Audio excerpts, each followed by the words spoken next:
How do seeds, farmers, and fields relate to you in business? Now, it doesn't matter if you are like you've got this idea you want to build, or you are already scaling a business.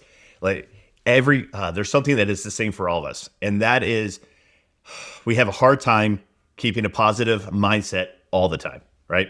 And we're going to have those ups and downs, right? There's those tough moments. There's times that business sucks. There's times you have to do things that you don't want to do.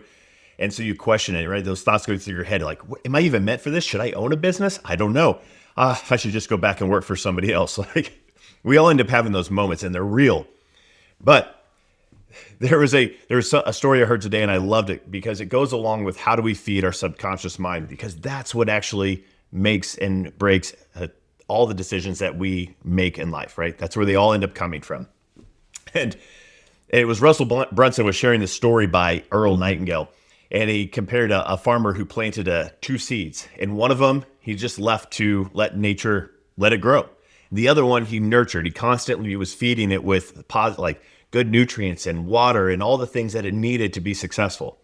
And as you can imagine, the one grew very well. And even when it had hard times in stores that came through, it still continued to grow. Whereas the other one started to sprout and then died off.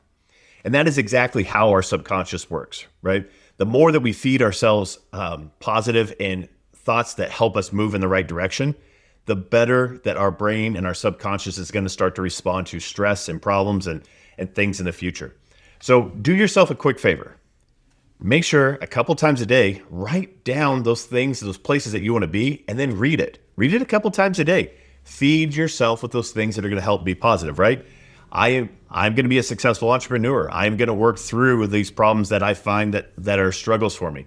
I am going to handle frustration by smiling a little bit more. When negative thoughts come to my mind about myself, I will push them out and tell myself that those aren't allowed, right?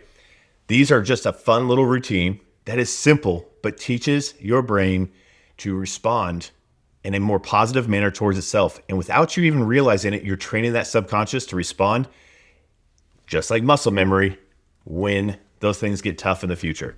That's my little hack for helping you become a successful entrepreneur. All right. As always, I'll see you in the Dreamer Project.